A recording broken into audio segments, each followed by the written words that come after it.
Facebook friends and family. How are you guys doing today? I hope that everyone is doing wonderful and swell per usual on this good Thursday morning. It is September the 11th, 2025, and it is currently it was just 9:11, but 9:12 a.m. here in Detroit, Michigan.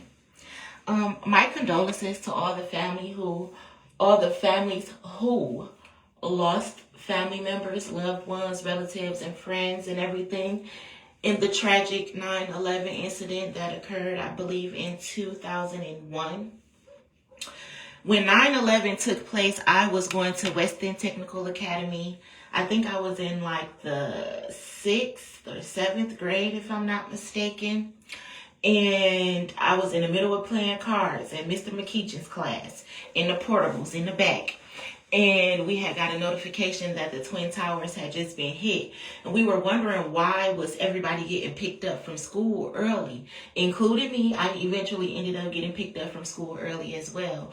But then we found out about the Twin Towers and what was going on in New York City and everything like that, and how the United States was basically going into a panic. So, yeah, condolences to all of the families who dealt with that personally. However, what I'm getting from that message is that somebody is about to get ready to have a tower. And I'm hearing it's going to be so big, it's going to be like the Twin Towers falling. Like double for the trouble that you caused or whatever. It's going to be a tower taking place for somebody with tragic events in the form of shocking news and death. And I'm not trying to be negative. I'm just giving the channeled message that I'm getting. And I also woke up singing 2 songs. Be humble. Sit down. Be humble and sit down. As well as fuck what you heard, God blessing all the trap niggas. And what I'm getting from that, I was having a conversation yesterday with somebody where I kind of felt like they was trying to belittle me a little bit. And I had to brush it off because I'm very humble, and I had to sit down and be humble in the midst of letting this person just talk about something that they thought that they knew about. And in the midst of that conversation, he was saying something on the verge of like, you gotta, sometimes being humble, you're very smart, and the quietest person in the room is usually the smartest person in the room, but people think that they're dumb. And I agree with that, which is why I had to sit down and be humble yesterday while he was talking, because those who are last shall one day be first, says the Bible, as well as what goes around comes around. And I've been going through a lot all my life, really, but very heavy for the last couple of years. And in the midst of that, I had to learn to sit down, be humble, take notes, because the tables will always turn. And when the tables do turn, you need to know what to do, how to handle business, and what not to do. And you learn what to do and what not to do at the same time. Because there's always somebody trying to make an example out of you or teach you a lesson. And in the midst of that, you learn what to do and what not to do by somebody who already thought that they knew what to do. I hope that made sense. So I was taking notes yesterday of what not to do when I get money. Like what not to do when I'm in fucked up situations. What not to do and what not to say when I don't know the individual that I'm talking to. Because you can block your blessings like that. And I use the example, like, have you ever heard, that nigga just talked his way up out some pussy. Like, a woman could like you or find you to be interesting or want to give you a chance or want to get to know you. And you're so arrogant with what you have, money or whatever the case may be. It may just be arrogance. And you talk your way right out of the chance to talking to that person because you came off so aggressive. So egotistical, thinking that you knew everything, thinking that you were above everybody, when you didn't even take the time to sit down and observe your surroundings and what you were talking to, who and what was presented in front of you. And that's why they say treat people how you want to be treated and never judge a book by its cover. And that you never know when you may be entertaining an angel or a millionaire. Because it could be somebody dressed like me, look like me, talk like me. And they could be a millionaire. I was also channeling the show Undercover Boss, where there's an owner or something, let's just say a restaurant, and this person is the owner, but you don't know that they're the owner. They come in dressed regular and they sit down and take a seat and they order some food. But the whole time they're there, they just want to observe. Is my restaurant being ran right? Is it clean? Is the staff nice? Is the manager doing what they're supposed to do? Are the cooks cooking the way that I would like for them to cook? Are they handling the money right? So you come and you sit in a restaurant and you observe, and then eventually, you see how people treat you. Sometimes people treat you well. Those are the people you take notes on. Sometimes people treat you with terrible service. You also take notes on those people as well. Because when it's time for you to reveal yourself and who you actually are, and that you run this whole franchise, and that you are the owner, and that these people actually work for you, then you have the right to read them their rights. Well, you treated me very nice. You spoke well. You were very nice when placing my food, asking what I wanted, how I wanted my food cooked. You took my order very well, very polite. Then you can also say, well, I noticed that you were very rude to that table over there.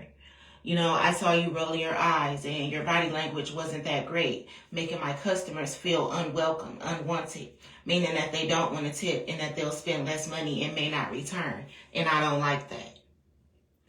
The food was cooked very well. I appreciate that. The dishes were very clean down to the dishwashers. You notice those things when you go and observe and you take notes, and then you give people their rights. Whether you are acknowledging them for their good work or you're making them aware of what they need to improve. Because you're the boss and you have the right to do that. But nobody knew you was the boss because you sat down and was humble.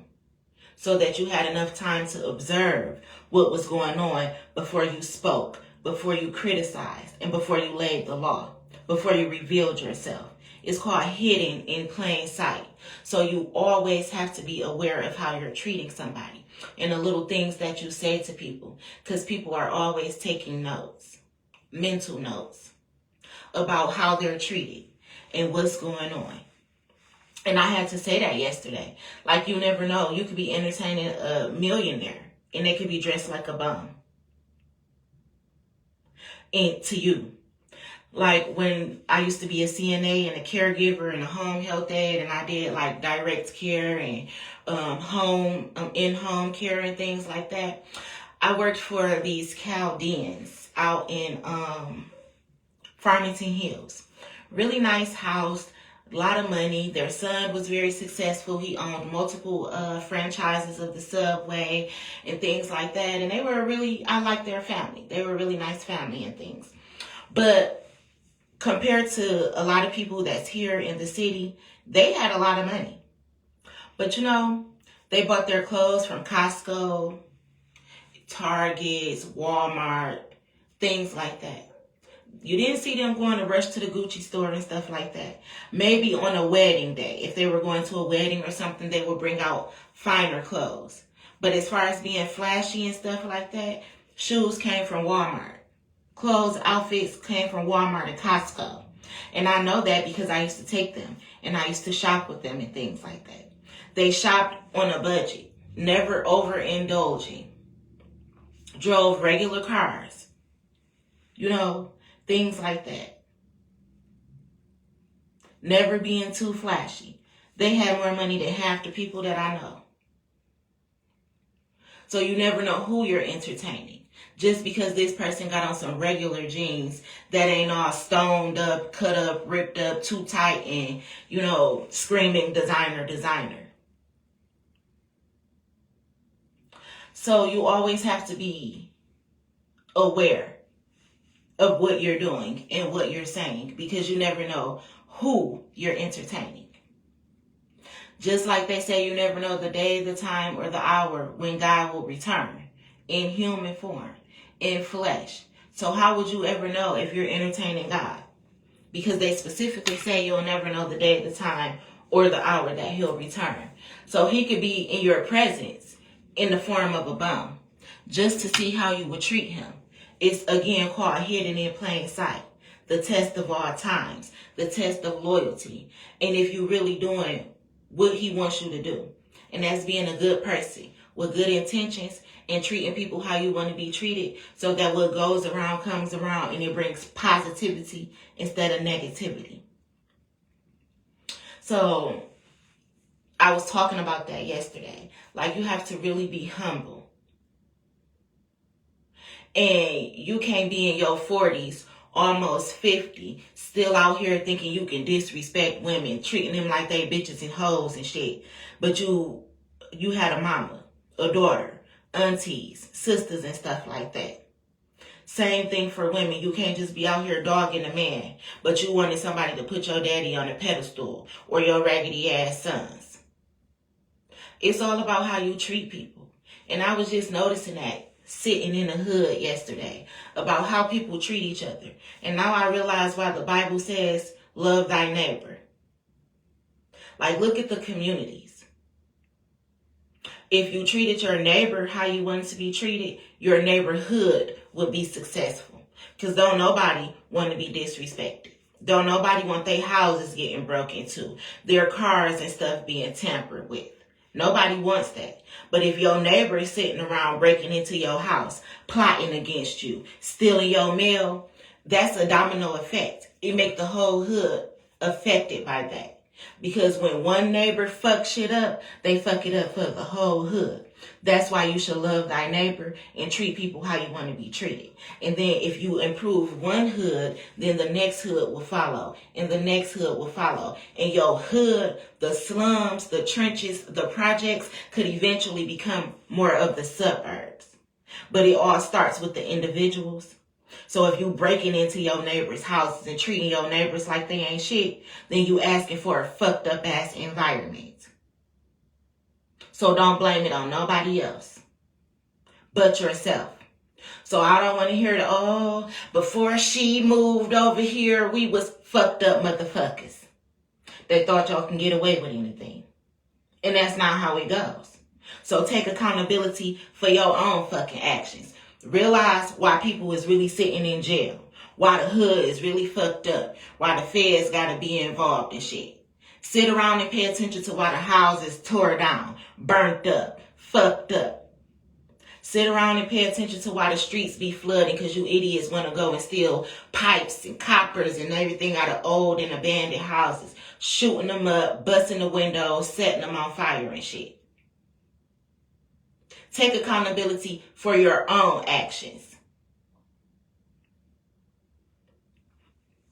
But to sit around and say, oh, this world is so fucked up. The world ain't fucked up. The people are. You're dumb as fuck. And then you sit around and get offended when the white people come buy up half the city of Detroit. Or the Mexicans come and they start buying up and fixing up the houses. But you stupid ass black motherfuckers was tearing the shit up. So you can't feel no type of way. But you see why they say, united we stand and divided we fall? Love thy neighbor. Treat people how you want to be treated. Teamwork makes the dream work. When you're thinking of positive notes, not when you sit around and create covens and occults and gangs and shit. Thinking that you run shit and you can't even run your own fucking household.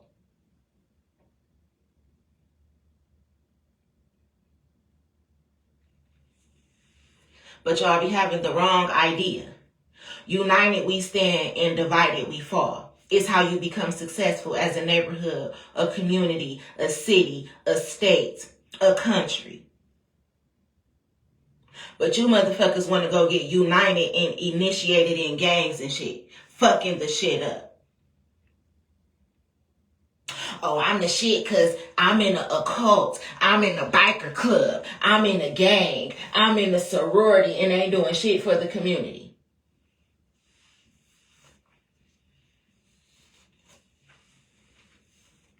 But you think you're doing something because you joined a clique. That sounds like a follow the leader ass motherfucker to me. But we got too many chiefs and not enough Indians. And the chiefs, the wrong motherfuckers. We need some of the Indians who actually been in the field like the children of the corn to come up and become leaders. But that's why they say those who are last shall one day be first. Because those ones who was last, who was given the short end of the stick, who was treated like they wasn't nothing and shit, they had to get it out the mud. Literally.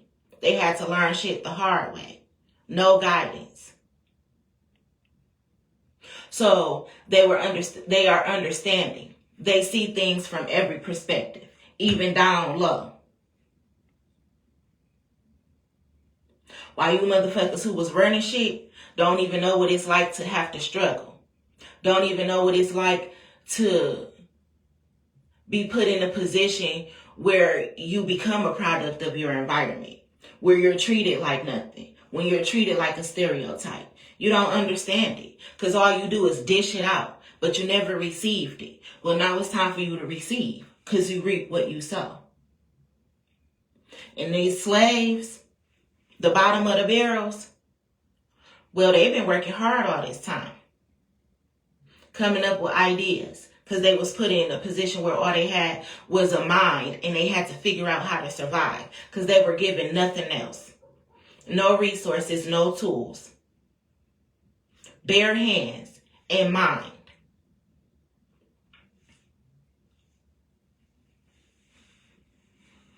And it's time for a change. That's a part of New World Order. The table's turning.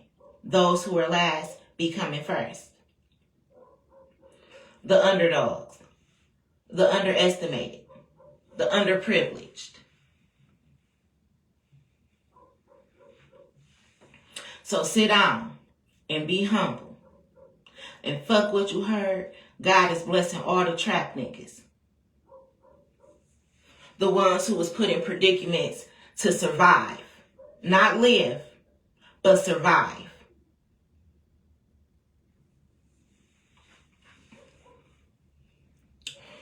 So yeah, that's the channel message I was getting.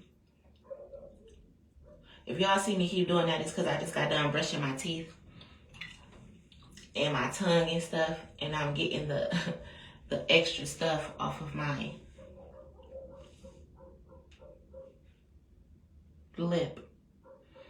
It sounds like somebody pulling up outside. But yeah, sit down, be humble, stop criticizing. Don't judge a book by its cover. Read it first. Read it first. And even if you ain't got time to read the whole book, you need to read the back. You need to read the first couple of pages or something. The introduction, something. Before you just go around criticizing.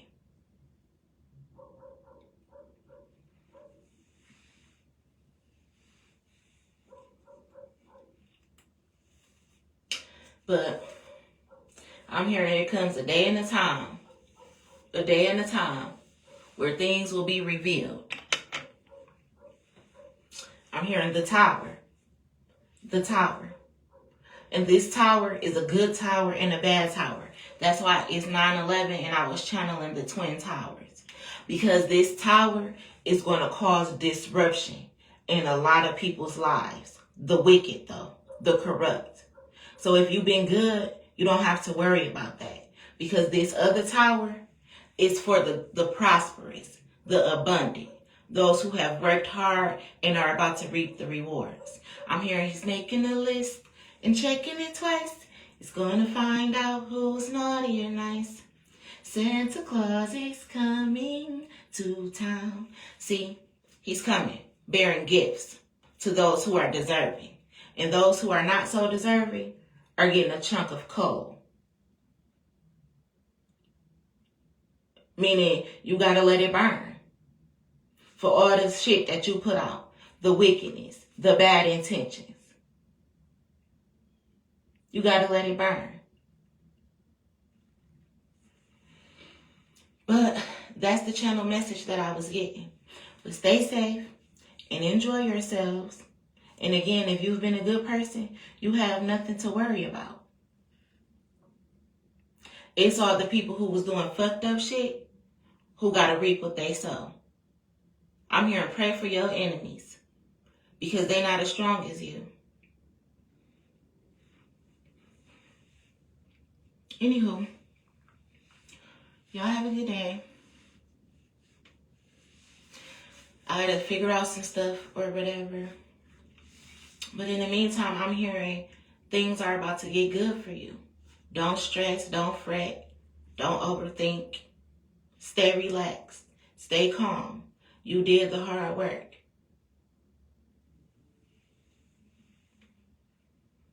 You did the hard work. And now it's time to reap the rewards.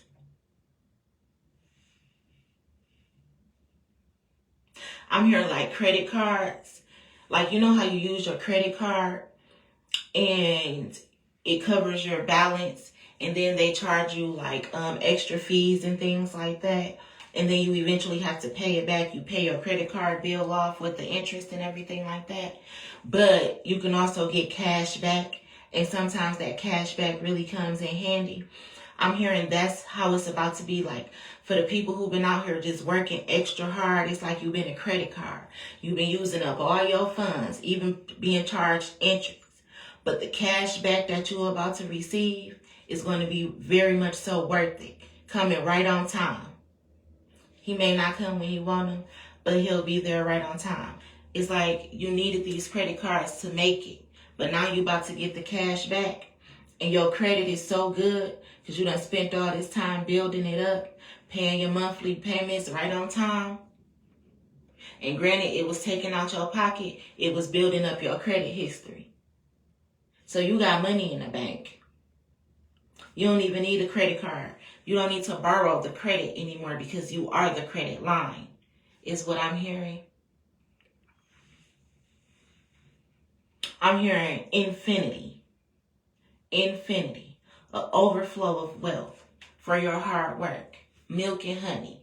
Abundance and prosperity. For staying loyal to the Most High. To the mission. For understanding the assignment. For never giving up and never folding. And that's the message that I was getting. So 9/11, the Twin Towers, the tower.